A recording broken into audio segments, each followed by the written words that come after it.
Magandang araw po sa inyong lahat. Hindi ko alam kung paano ko sisimulan ang kwentong to. Dahil alam kong sa dulo, ako pa rin ang lalabas na masama. Pero gusto kong linawin. Hindi ako naghahanap ng simpatya. Ang gusto ko lang ay mailabas ang bigat na matagal ko nang pasan-pasan. Itago niyo na lang po ako sa pangalang Arman. 32 anyos, may asawa. At isang lalaking minsang naniwalang matibay ang prinsipyo ko.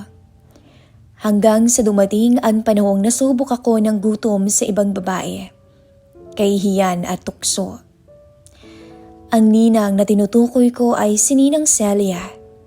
Hindi niya tunay na pangalan. 46 anyos. Byuda na siya, halos 7 taon na. Siya ang ninang namin sa kasal ni Mrs. Sa kabila ng edad, litaw pa rin ang kaputian ng kutis nito. Makinis din ito. Maayos manamit at malakas ang apil. Hindi pala siya yung tipong palatawa o palabiro. Pero kapag tumingin siya, parang nangungusap ang mga mata niya. Hindi ko itatanggi. Matagal ko na siyang crush.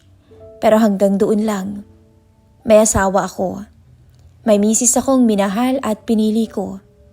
Kaya kahit kailan, hindi ko inisip na darating kami sa puntong ganito.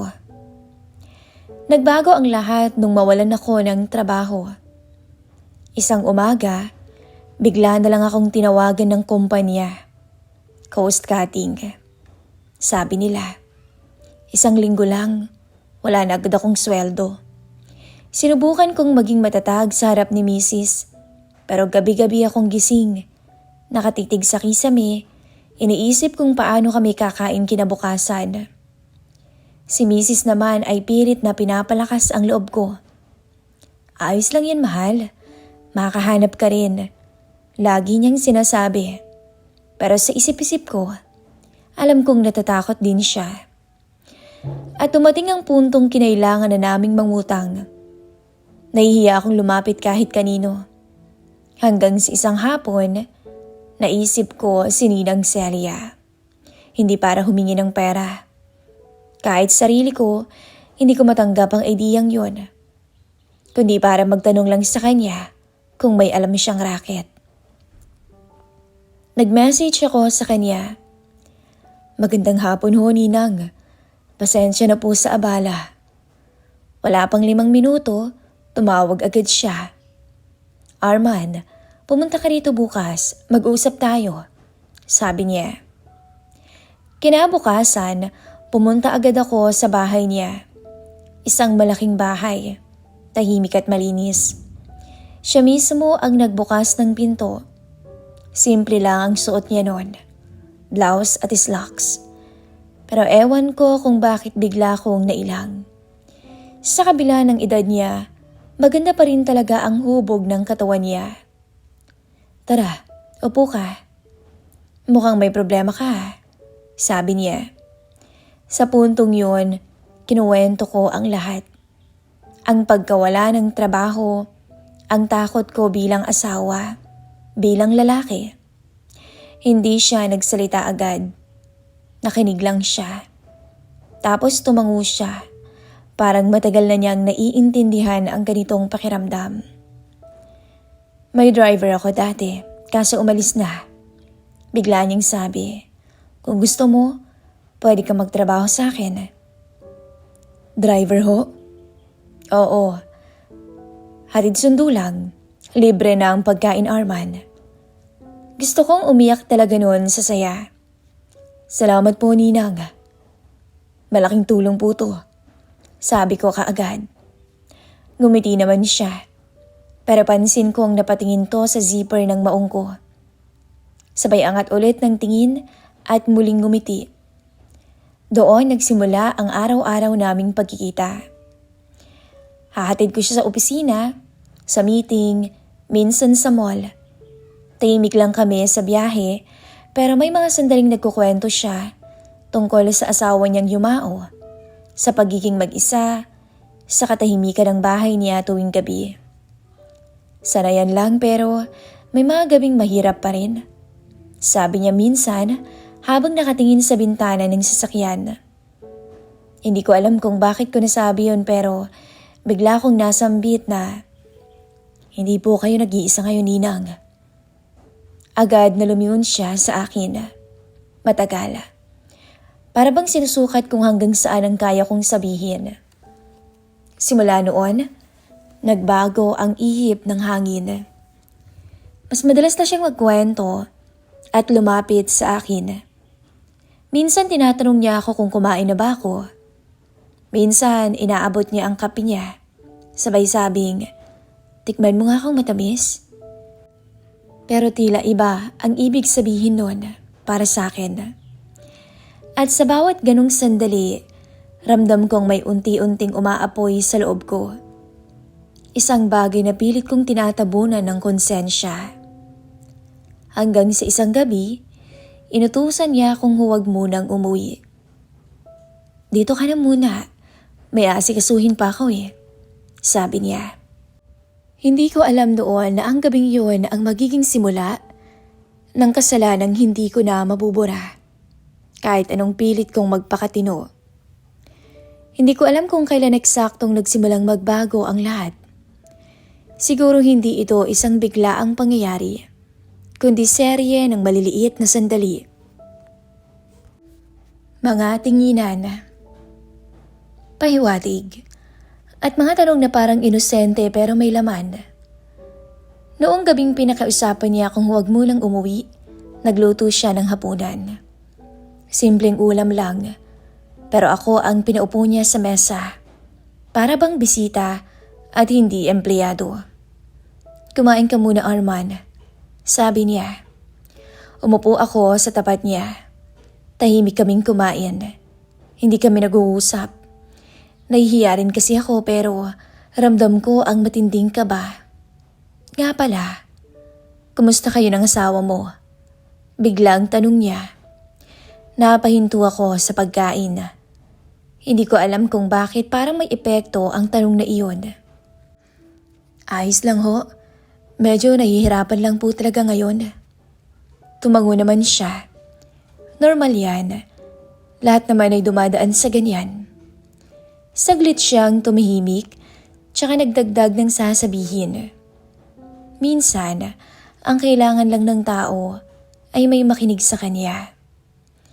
Sa puntong yun napatango na lamang ako. At pagkatapos naming kumain, nag-alok siya ng kape at umupo kami sa may sala. Alam mo, Arman, matagal na akong mag-isa dito sa bahay na to. Sanay na dapat ako pero may mga gabing gusto mo lang ng may kausap.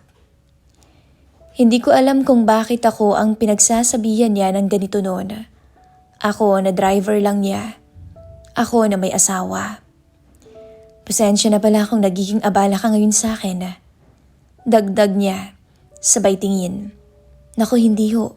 Okay lang ho sa akin. Pagkasabi ko noon, ngumiti siya.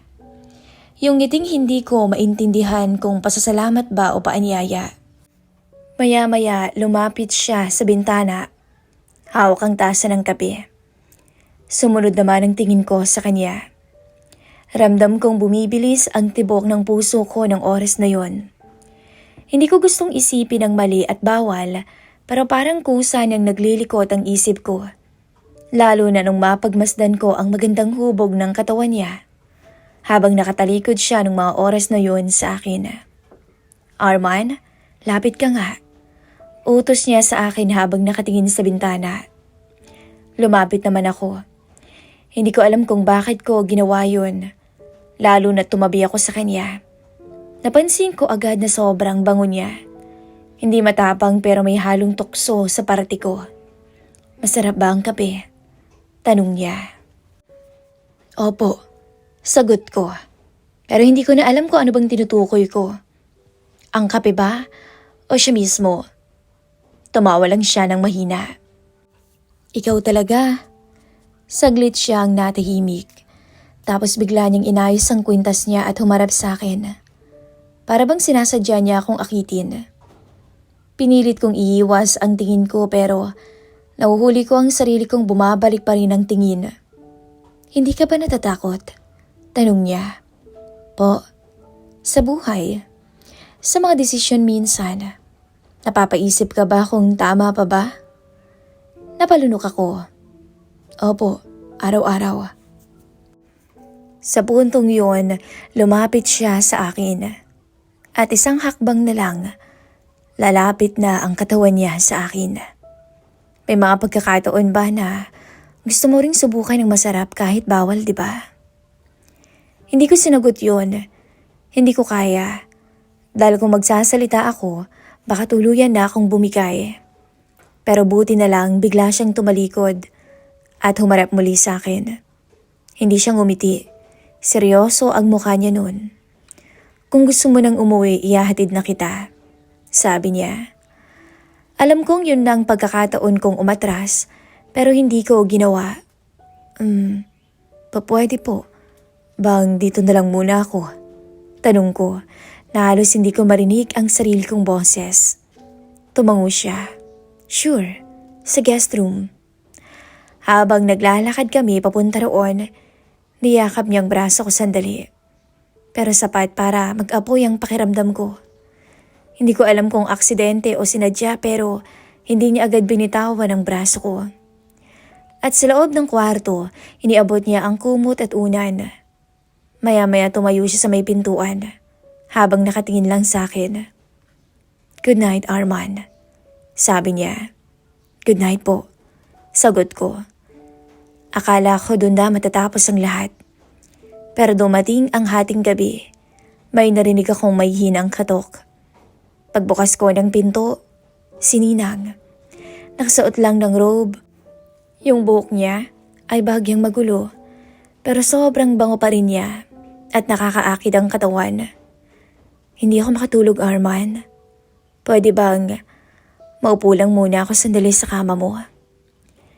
At doon ko na napagtanto na isa itong desisyong pareho naming piniling huwag pigilan. Naupo siya sa gilid ng kama. Hindi siya nagsasalita. Parang may hinihintay. Kaya ako ang unang nagsalita. Pero hindi rin buo ang lumabas sa bibig ko. Pasensya na, Ninang. Sabi ko. Kahit hindi ko alam kung ano ba talagang inihihingi ko ng pasensya. Ang pagpunta niya roon o kung ano pang bagay. Maya-maya tumingin siya sa akin. Hindi mo ako kailangang tawaging Ninang ngayon. Anya. At sa puntong yon, unti-unti na siyang lumapit. Hanggang sa magtagpo ang mga mata namin. Doon ko naramdaman ang bigat ng konsensya. Ang mukha ng misis ko, ang mga pangarap naming dalawa. Pero kasabay nun, ang init ng isang presensyang matagal ko nang iniiwasan.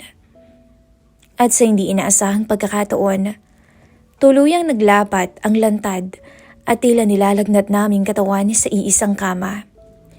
Mga haplos at halik namin sa isa't isa na nagpabaliw sa aming dalawa. Ang ganda niya, habang kagat ang labi na halos di bumibitaw sa pagkakayakap sa akin. Hanggang sa tuluyan kaming mahimasmasan at tuluyang humupa ang uhaw namin sa isa't isa. At nang matapos ang lahat, doon pumasok ang tunay na bigat ng kasalanan ko. Tahimik kaming magkatabi. Ayos ka lang? Tanong niya. Tumango ako pero hindi yun totoo. Wala akong lakas magsalita. Hindi ko kayang aminin kahit sa sarili ko kung ano ang nawala sa akin ng gabing yun. Hindi ko to pinlano. Hindi rin kita pinilit. Sabi niya. Opo, Ninang. Sabi ko. At doon lalong bumigat ang loob ko. Dahil malinaw sa amin na wala kaming masisisi, kundi ang sarili namin. Kinabukasan, maaga akong nagising at parang walang nangyari. Pero ramdam ko sa dibdib ko na hindi na ako yung dati. Habang nagkakape ako sa kusina, dumating siya. Maayos na ulit ang ayos, parang bumalik sa dating Ninang Celia. Arman, salamat sa tulong mo kagabi. Sabi niya na parang normal na usapan lang. Ay, wala ho yun. Sagot ko. Gusto kong magtanong, Gusto kong humingi ng paliwanag ng oras na yon. Pero ano pa ba ang kailangang ipaliwanag? Nangyari na ang hindi dapat. Sa mga sumunod na araw, nagpatuloy ang trabaho ko bilang driver. Pero nagbago ang lahat. Para kaming ilang sa isa't isa. Parang may pader na parehong alam naming tinayo namin para hindi na maulit. Pero hindi rin agad nawawala ang alaala. Kaya tuwing nagmamaneho ako, naaalala ko ang gabing yun. Ang lantad niyang itsura, kung gaano siya kaganda habang nakahiga sa kama. At sa tuwing uuwi ako kay Mrs., mas mabigat ang yakap ko na tila gusto kong bumawi o mag-sorry. Mahal ko ang asawa ko. Doon ako sigurado. Pero dala-dala ko ang kasalanang hindi ko masabi. Hindi ko mailabas. Isang gabi, habang kumakain kami ni Mrs., bigla niyang tinanong, "Okay ka lang ba? Parang ang tahimik mo nitong mga nakaraang araw." Tumingin ako sa kanya.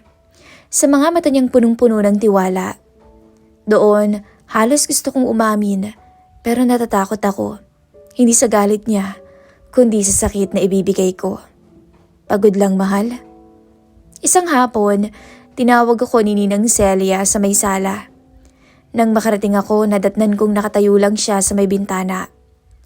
"Arman, kung gusto mong maghanap ng ibang trabaho, tutulungan kita." Naintindihan ko agad ang ibig niyang sabihin, na ito na ang hangganan. "Salamat po. Maghahanap na rin po ako." Sagot ko. Tumango siya. "Mas mabuti yun para sa'yo. Para sa inyo ng asawa mo." Yun ang huling malinaw na usapan namin tungkol sa gabing yun. Lumipat ako ng trabaho makalipas ang 1 buwan. Hindi na kami nagkita. Pero hanggang ngayon, dala ko pa rin ang aral na ang gutom, utang na loob at kahinaan ay pwedeng maging daan sa kasalanang minsan mong iisiping hindi mo kayang gawin. Hindi ko kinukwento to para ipagmalaki ang nagawa ko. Sinusulat ko to bilang paalala na minsan, ang pinakamasakit na sugat ay yung ikaw mismo ang may gawa. At araw-araw, tinatanong ko ang sarili ko kung karapat dapat pa ba akong maging asawa o kung habang buhay ko nang dadali ng gabing yun bilang kapalit ng tulong na minsan kong tinanggap. Hanggang dito na lamang po ang ating kwentuhan. Maraming salamat po sa mga nakinig ng istorya ni Arman. Muli, ito po ang inyong lingkod, Miss Callie. Merry Christmas po and Happy New Year sa inyong lahat.